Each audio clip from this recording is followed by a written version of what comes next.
Vamos a abrir nuestra Biblia en el Evangelio de Mateo,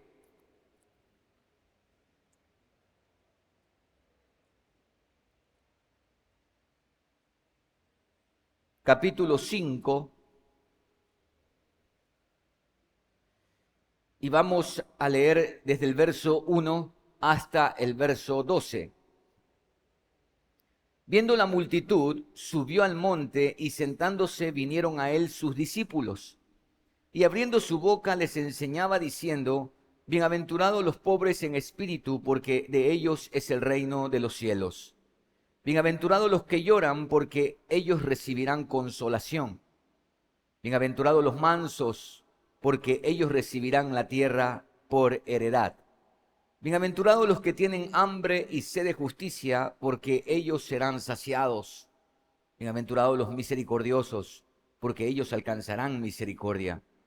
Bienaventurados los de limpio corazón, porque ellos verán a Dios. Bienaventurados los pacificadores, porque ellos serán llamados hijos de Dios. Bienaventurados los que padecen persecución por causa de la justicia, porque de ellos es el reino de los cielos.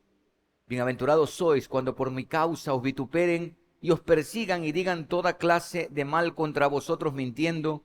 Gozaos y alegraos, porque vuestro galardón es grande en los cielos, porque así persiguieron a los profetas que fueron antes de vosotros. Mateo es uno de los apóstoles de quien toma el nombre el Evangelio. Era un hombre bastante meticuloso. Su oficio, muy probablemente, su oficio como recaudador de impuestos, muy probablemente le permitió desarrollar habilidades en las ciencias matemáticas.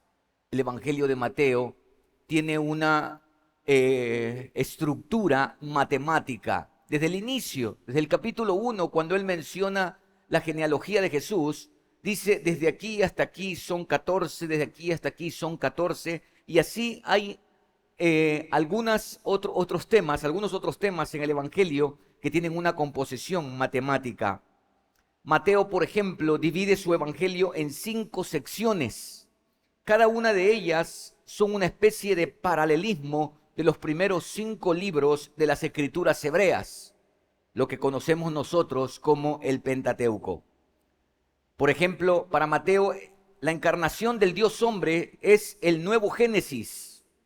La persecución a Jesús por parte de Herodes, que lo llevó a Egipto, y su regreso a Nazaret a la muerte de éste, y posteriormente a los 30 años de edad, la victoria en el desierto. Jesús, a diferencia de Israel, que tentó a Dios en el desierto y fracasó, él venció. Y esto habla del libro de Éxodo.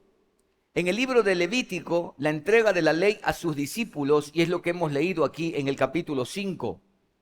La denuncia del sistema religioso e impío y el castigo que traería Dios sobre este está evidenciado en el Evangelio en los capítulos 23, 24 y 25. Y el libro de Deuteronomio, la preparación de la nueva generación que al final de los tiempos entrará en ese reposo perfecto y absoluto de Dios, pero mientras eso sucede serán portadores y mensajeros del mensaje salvífico. Como puede usted notar, los 5 grandes temas que tiene el Evangelio de Mateo presentan un paralelismo asombroso, a mi entender revelador, puesto que para él es necesario que los destinatarios o todos aquellos que se acercan al Evangelio no solamente reconozcan que Jesús es el Mesías, el Rey de Israel, sino el inicio de algo nuevo, el inicio de una nueva generación que Dios levantaría a través de su sacrificio, y que se constituirían en los llamados ciudadanos a participar del reino de Dios. Dentro de estos 5 grandes temas se encuentra, como lo acabo de decir, la entrega de la ley a sus discípulos.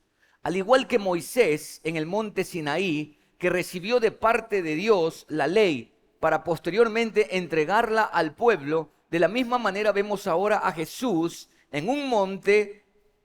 Aquel profeta que anunció Moisés que Dios levantaría y al cual debían obedecer, Jesús está en un monte ahora entregando la ley a los suyos. Claramente en el verso 1 dice que viendo la multitud subió al monte y sentándose vinieron a él sus discípulos. El Sermón del Monte, como aparece el título en nuestras Biblias, no es una nueva revelación. Muchos son los que han confundido y han dicho que Jesús vino a traer una especie de nueva ley. Eso es totalmente contradictorio a lo que él mismo dijo en el capítulo 5, que él no había venido para abrogar la ley, sino para cumplirla. Algunos se afianzan en esa interpretación porque dicen que Jesús dijo: oísteis que fue dicho, mas yo os digo. Y para nada Jesús está trayendo algo diferente a la ley que Dios le había dado al pueblo a través de Moisés. Jesús lo que atacaba allí era la interpretación que los rabinos de aquel entonces habían hecho de la ley que Dios había entregado a Moisés. Por lo tanto, el Sermón del Monte no es una nueva revelación, todo lo contrario, es la aclaración, ilustración y profundización de la Torá. Este sermón contiene magistralmente, querida iglesia, los 613 mandamientos contenidos en la Torá. Jesús tuvo, si se me permite el término para poderme explicar, Jesús tuvo la capacidad de compendiar toda esa ley y entregarla a sus discípulos en lo que conocemos como el Sermón del Monte. Durante algunas semanas yo voy a abordar cada uno de los aspectos contenidos en los capítulos 5 al 7 del Evangelio de Mateo. Es preciso aclararles, querida iglesia, que los tiempos que vivimos son tiempos difíciles, son tiempos de bastante confusión y son tiempos en donde la ética prácticamente ha pasado a ser una cuestión relativa. Y no estoy refiriéndome al mundo como tal, porque del mundo no podemos esperar nada. Me estoy refiriendo a la ética que muchos de nosotros como cristianos tenemos. La ética en el Antiguo Testamento tiene como centro de todo a Dios y se extiende hacia la tierra. Por eso es que muchas de las leyes, los estudiantes del seminario, que valga la redundancia, han estudiado el Pentateuco y han visto las diversas leyes, esas leyes que hay hacia la tierra, el descanso de la tierra, es porque en el Antiguo Testamento la ética está centrada en Dios, pero tenía que ver extendiéndose a la tierra, en donde el pueblo debía mostrar a través de su conducta a Dios. En el Nuevo Testamento hay algo interesante, porque la ética del pueblo de Dios sigue teniendo como centro a Dios, pero con una diferencia, que ahora esa ética gira alrededor del reino de los cielos. Y como súbditos del reino de los cielos, ¿cómo ellos manifiestan esa ética en la tierra? Esto es lo llamativo, si podríamos decir, y valiera el término, lo diferente de la ética en el Antiguo Testamento. Toda la ética del reino de Dios, querida iglesia, está contenida aquí. Todo lo que posteriormente escribieron los apóstoles, las instrucciones que ellos dieron en los diversos casos que ellos se enfrentaron, tuvieron como base las palabras de Jesús contenidas en estos capítulos. De hecho, cuando leemos en Hechos de los Apóstoles que las personas que se habían bautizado tenían un solo sentir y permanecían en la comunión unos con otros, en el partimiento del pan, en las oraciones y en la doctrina de los apóstoles o en la enseñanza apostólica no era otra cosa que las instrucciones dadas por Jesús en estos capítulos que conocemos como el Sermón del Monte. Por lo tanto, nos hace bien a nosotros y a todos aquellos que estamos seguros de pertenecer al reino de los cielos, prestar atención a la constitución que nos rige como ciudadanos de ese reino. Es urgente, querida iglesia, no solo que veamos, sino también que sintamos la magnitud del llamado que se nos hace. Porque en la medida en que la iglesia se conforma a las palabras dichas por el Señor Jesús, la iglesia manifestará su verdadera identidad. No hacerlo, entonces la iglesia llevará al mundo a la más grande de las tragedias, incluida ella misma. ¿Sabe? en estas semanas, la semana anterior, yo estaba haciendo un trabajo ahí fui a hacer, por motivo de los 20 años que celebramos con mi esposa, hacer imprimir unas fotos. Y se me acerca una dama y me saludó, me dijo, pastor, buenos días. Y le dije, hola, ¿cómo está? No la recordaba en el primer instante. Posteriormente, cuando ya la pude ver, observar, porque estaba fijada mi mente en lo que estaba haciendo, ella con su esposo habían ido a algunas concentraciones de matrimonios. Y me dice, pastor, ya no hemos ido a la iglesia. Le dije, ¿por qué ya no van a la iglesia? Dice, usted sabe lo que sucedió, y me mencionó a un matrimonio acá en la iglesia donde incurrieron en adulterio y posteriormente se separaron. A eso me refiero, querida iglesia, cuando hablo de que es urgente que ustedes y yo, como ciudadanos del reino de Dios, prestemos atención a lo que Dios tiene para decirnos a cada uno de nosotros en esta mañana y durante estas semanas. No manifestar nuestra verdadera identidad como ciudadanos del reino de Dios nos llevará a la más grande de las tragedias y llevará a que aquellos que no creen en Dios, como dijo el apóstol Pablo, blasfemen el nombre de Dios a causa de la forma como nosotros nos conducimos en este mundo. El tema esencial de toda la Biblia, de principio a fin, tiene como base el propósito histórico de Dios. Queridos, nosotros no vivimos para nosotros mismos. Nosotros vivimos para el propósito histórico de Dios. ¿Cuál es? Se preguntará usted. Es llamar a un pueblo hacia sí mismo. Un pueblo santo, apartado del mundo, para pertenecerle a Él y obedecerlo. Y nuestra vocación debe ser congruente con nuestra identidad. Es decir, nuestro propósito tiene que ser congruente con nuestra identidad, tanto en nuestra apariencia como en nuestra conducta. Dicho esto, vamos a adentrarnos a las palabras del Señor Jesús y preparar nuestras mentes y corazones de tal manera que conforme el Espíritu nos redarguya en esta mañana, asumamos, si fuera el caso, una actitud de arrepentimiento y nos volvamos a Dios. En esta primera entrega vamos a enfocarnos en el carácter de los ciudadanos del reino de Dios, porque así inicia Jesús. Algunos han manifestado también que el Sermón del Monte simplemente es un ideal, que es imposible vivirlo. Realmente estoy totalmente en contra de dicha declaración. ¿Por qué? Porque si fuera solamente un ideal, no tiene sentido ni siquiera que yo me pare acá delante de ustedes y lo predique. Quizás es un ideal para aquellos que todavía no tienen al Señor en su vida, pero Jesús dijo esto porque es posible vivirlo, no en nuestras fuerzas, sino en el poder del Espíritu Santo. Por eso es necesario un nuevo nacimiento, la regeneración. Ahora bien, ¿qué queremos decir cuando hablamos del carácter? ¿Qué es el carácter? Existe una confusión en la terminología. Por ejemplo, se suele creer que carácter, temperamento y personalidad son una misma cosa.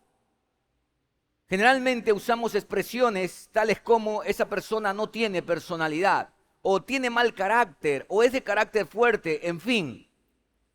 Todos los seres humanos tenemos personalidad. Los estudiantes de doctrina saben esto a saciedad.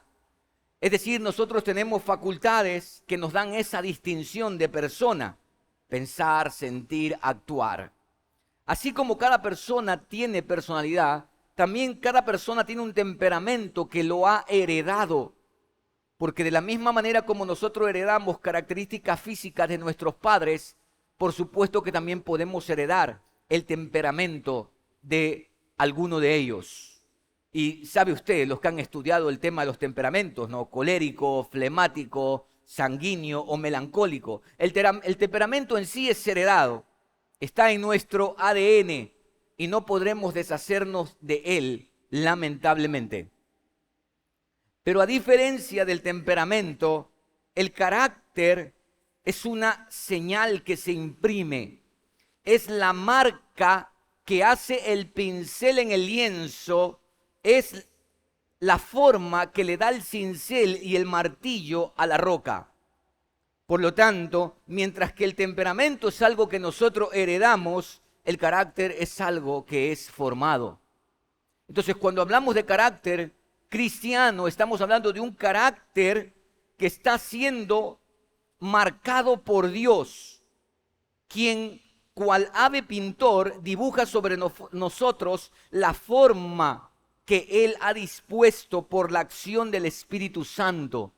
Dios está dándonos a nosotros la imagen de su Hijo, el Señor Jesucristo. ¿Y por qué esto? Porque recuerde que el propósito histórico de Dios no es solamente que mostremos su santidad, sino además formar en cada uno de nosotros la imagen de su Hijo. Eso es lo que significa ser cristiano. Ser cristiano significa ser parecido a Cristo. Por lo tanto, esto tiene que ver tanto con conducta como con nuestra apariencia. No estoy diciendo que físicamente nos vamos a parecer a Jesús, sino en nuestra vida. Esa es la marca de nuestra vida. Ese es el propósito sublime, majestuoso de Dios. ¿Cómo es moldeado el carácter? ¿Cómo es que Dios moldea el carácter? Y aquí hay tres cosas sencillas de mencionar, pero difíciles de incorporar en la vida. La primera es la enseñanza. Mateo dice en el verso 2, y abriendo su boca les enseñaba diciendo. Como usted puede ver en el verso 1, Jesús, al ver las multitudes, sube al monte y sentándose, una posición que adquirían los rabinos cuando iban a dar su enseñanza, cuando explicaban las escrituras, se sentaban. Ellos no estaban parados como yo. Si fuésemos hebreos, aún en la actualidad, yo estaría sentado dando la enseñanza a ustedes. Es parte de la cultura. Entonces, por eso dice la escritura que, y sentándose, porque va a dar la explicación de las escrituras, vinieron a él sus discípulos y él abrió su boca y les enseñaba a ellos. Tomen en cuenta algo, que si bien es cierto, las multitudes oyeron el mensaje, por supuesto que sí, pero a los discípulos se les enseñaba. Las multitudes escuchaban las parábolas de Jesús, pero a sus discípulos él se las aclaraba, él se las explicaba. Y cuando le preguntaron por qué le hablas a la gente en parábolas, Jesús, basándose en las palabras del profeta Isaías, dijo, para que oyendo no oigan y viendo no vean. La segunda forma como Dios moldea el carácter cristiano en un hombre, en una mujer, es a través de la instrucción. ¿Qué es la instrucción? Es la puesta en práctica de la enseñanza. Y aquí, en esta parte, fallaremos mucho, pero esas fallas y fracasos, amados, no son el fin. Nosotros podemos aprender de las fallas y los fracasos. Los discípulos mismos fracasaron y fallaron muchísimas veces, pero no se quedaron allí. Se siguieron levantando y en la medida que se iban esforzando, ellos adquirieron la victoria, estuvieron dispuestos a entregar su vida por su maestro. De la misma manera nosotros, si perseveramos, si nos levantamos y continuamos, iremos fracasando menos y nuestro carácter irá siendo moldeado conforme la imagen de Jesús. Y la tercera es la disciplina. La gloria o la miseria dependen exclusivamente de esta sola palabra. Ser una persona disciplinada, amados, no es fácil ni sencillo. No requiere solo de buenas intenciones, requiere de decisiones radicales en la vida. Requiere tomar decisiones radicales en la vida, despojarnos de cosas, aun cuando esas cosas sean legítimas, ni qué hablar de las cosas que no tienen valor alguno en la vida.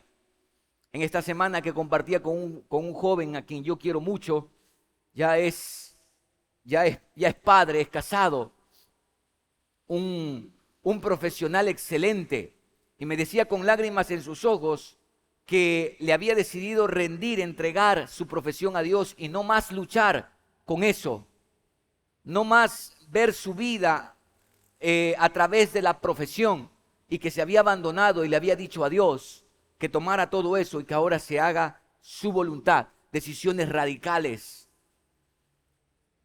Moldear el carácter, amados, depende exclusivamente de estas tres cosas. Ahora, con esto entonces, en tercer lugar, hablemos de cuáles son las cualidades del carácter de los ciudadanos del reino de Dios.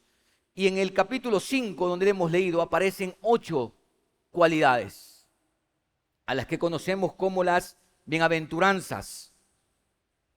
No voy a mencionar las 8, no se asusten. Ahora, vamos a trabajar en 2 de ellas principalmente. El Señor presenta 8 señales principales del carácter y la conducta del cristiano, especialmente en su relación con Dios y con los hombres. Y a continuación de cada una de esas distinciones, de esas señales del carácter, hay una bendición divina que descansa sobre aquellos que exhiben esas señales. En otras palabras, amado, quiero decirles que la santidad a la que nos llevan cada una de estas señales son las que producen, para que usted me entienda, felicidad. El término Macarios, que aparece traducido como bienaventurados, y en algunas versiones aparece como felicidad, es bastante complejo, porque la mayoría de exégetas, aun cuando Macarios a veces se traduce como felicidad, no en sí es una palabra que encierra lo que Jesús quiso decir, porque el término feliz es un término que está sujeto a las circunstancias.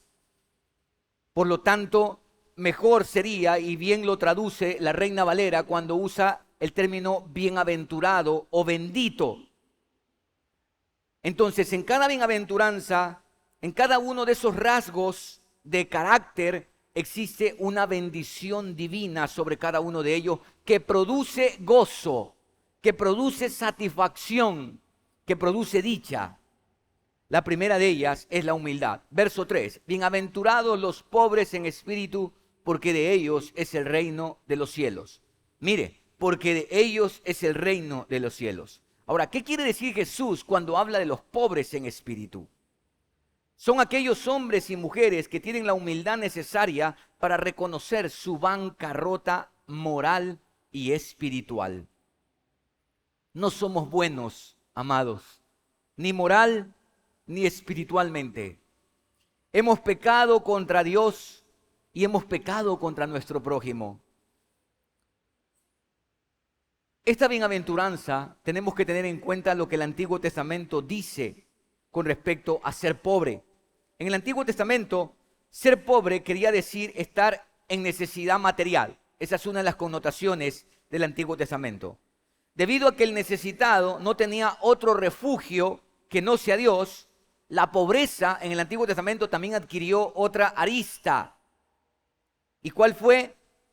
Se identificaba la pobreza como ese identificarse, rendirse, refugiarse, depender humildemente de Dios. Por eso es que el salmista dice, este pobre que clamó a Dios en su necesidad y le oyó Yahvé y lo libró de todas sus angustias. Esto posteriormente, mucho más adelante en la revelación, en el Antiguo Testamento, vamos a ver que ser pobre no solamente es tener una necesidad material, sino que también ser pobre tiene que ver con aquellos que están en una profunda necesidad, que no hay absolutamente nadie que los pueda librar y que por lo tanto acuden a Dios, tal como dice el salmista. Por lo tanto, el pobre en el Antiguo Testamento es aquel que está afligido, que es incapaz de librarse por sí mismo y que busca a Dios, que tenga misericordia de él. Acude a Dios por la salvación que Dios puede darle y no expresa ningún reclamo porque reconoce que su condición espiritual es pobre y está perdido. Algo así como el publicano del Evangelio de Lucas, en la parábola del fariseo y el publicano. Este fariseo, dice Jesús, que oraba levantando sus manos y decía, Dios, te doy gracias porque yo doy diezmos de todo, porque yo ayuno 3 veces a la semana y porque yo no soy ni siquiera como este publicano. Y dice que la oración del publicano, en cambio, que a diferencia del fariseo estaba postrado con su rostro en tierra, no era capaz de ni siquiera alzar su mirada y lo único que decía era, Dios, sé propicio a mí porque soy un pecador. A eso se refiere Jesús cuando dice, bienaventurados los pobres en espíritu. La sentencia de Jesús en la parábola fue clara. Le preguntó a sus oyentes, ¿quién de ellos salió justificado? Nadie respondió nada y Jesús dijo, el que se humilló. Bienaventurados los pobres en espíritu, porque ellos es el reino de los cielos. Queridos, ser pobre en espíritu es reconocer nuestra pobreza espiritual, nuestra bancarrota espiritual delante de Dios. Somos pecadores que estamos bajo la santa ira de Dios y no merecemos otra cosa que el juicio de Dios. No tenemos nada que ofrecer. No podemos ofrecer una vida íntegra porque usted puede decir, bueno, yo no he matado, yo no he robado, yo no he hecho lo que generalmente los malvados hacen, pero resulta que para que puedas ser salvador de ti mismo y puedas ofrecer algo a Dios para que te salvara, tendrías que ser totalmente perfecto y no existe un hombre perfecto o una mujer perfecta en este mundo. Por lo tanto, no podemos hacer nada, no hay nada que ofrecer, no hay nada que abogar. Absolutamente nada, nada con lo cual yo pueda comprar el favor celestial. Por eso Jesús está diciendo, bienaventurados aquellos que se humillan, aquellos que reconocen que han fracasado, aquellos que reconocen que no tienen nada que ofrecerle a Dios y acuden a Él en busca de su salvación.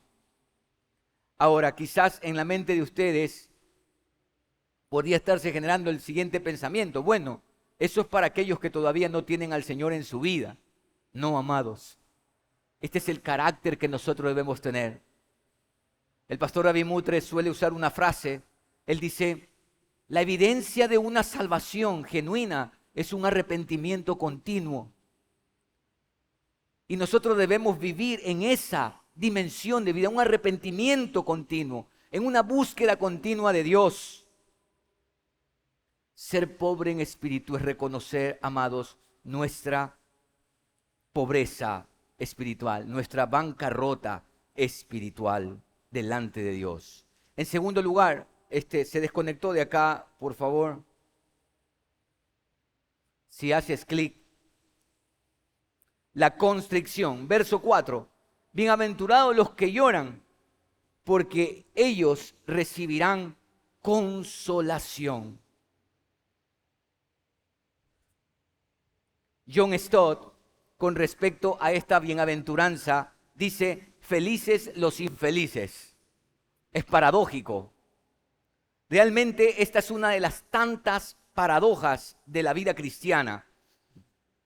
Por ejemplo, aquella paradoja, nadie puede ganar su vida a menos que la entregue. Eso es una paradoja. En la vida cristiana, en las Escrituras encontramos tantas paradojas y esta es una de ellas. ¿Cómo así que bienaventurados los que lloran? Porque ellos recibirán consolación. Esta declaración, esta virtud del carácter cristiano encierra un significado profundo. ¿Por qué? Porque una cosa es reconocer mi bancarrota moral y espiritual, pero otra cosa diferente es llorar por ello. Otra cosa es contristarme al punto de llorar por mi pecado. Dicho en forma teológica, una cosa es la confesión y otra es la constricción. Una cosa es la salvación y otra cosa es la santificación. Y por lo general las lágrimas cuando lloramos al ver nuestra miseria, nuestro pecado, nos lleva a esa constricción y posteriormente nos lleva a la santificación. Y aquí pregunto, iglesia, querida, ¿ha llorado usted alguna vez por sus propios pecados? ¿Ha llorado? ¿Ha llorado por el mal consciente, el dolor consciente que usted le ha causado a otros? ¿Ha llorado? John Stott, por favor, si le das clic. John Stott dice esto: temo que nosotros los cristianos evangélicos, por dar demasiada importancia a la gracia, damos poca importancia al pecado, y esto es una verdad. Y hoy más que nunca, John Stott escribió esto aproximadamente en el año 1996. Dijo esto. Y hoy vemos una generación conformada casi que amoldeada por este mundo, que son incapaces simplemente de ver al otro, mucho menos van a ser capaces de llorar y de ver su propio pecado.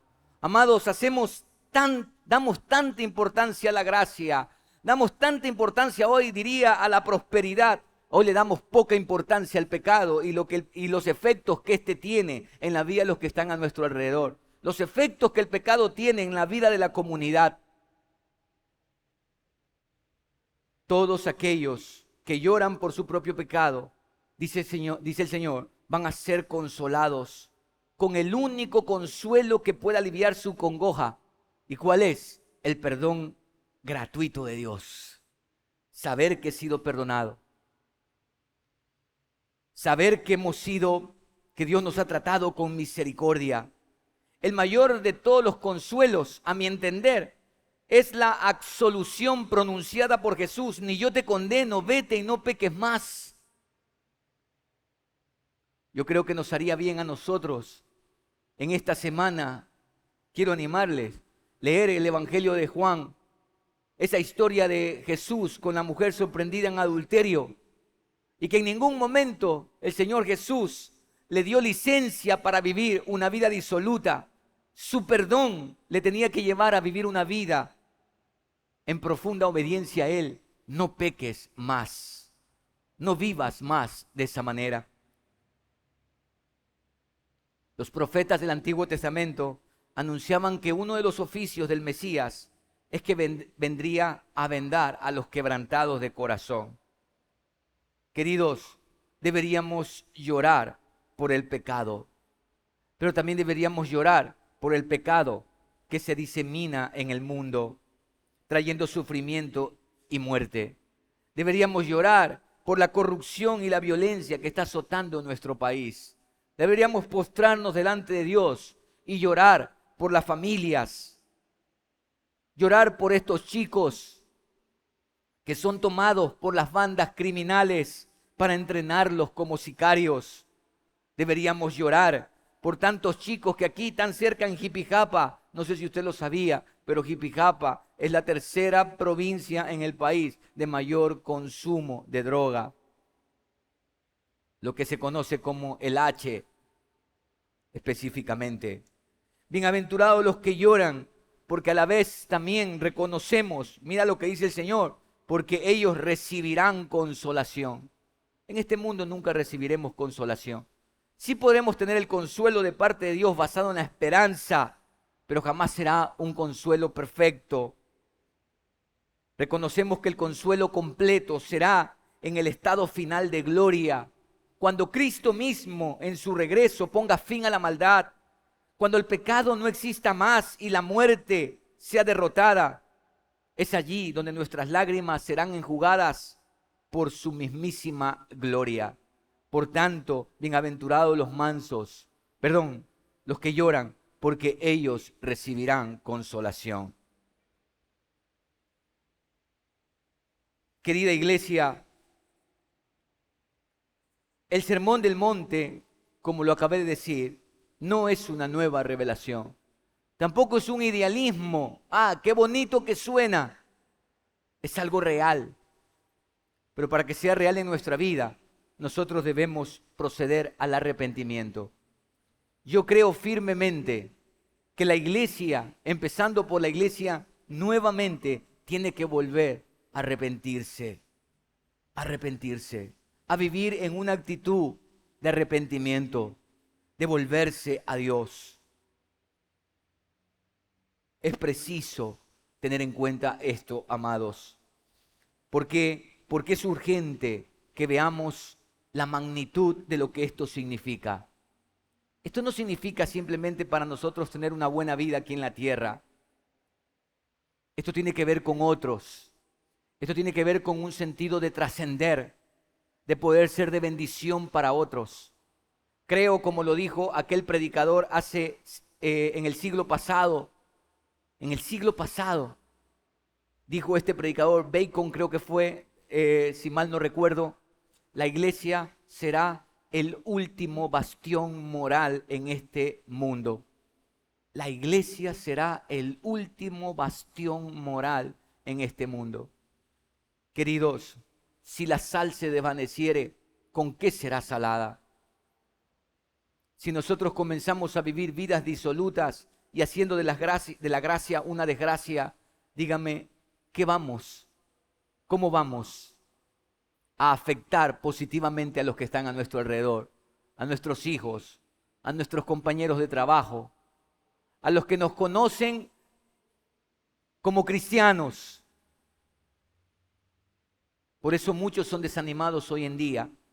La juventud anda en búsqueda de sus ideales de justicia, pero cuando vienen a la iglesia no ven eso y por lo tanto son desanimados. Qué increíble que los ideales que muchos jóvenes tienen, como de justicia, de dicha, no lo puedan encontrar en la iglesia porque ven un mensaje contradictorio.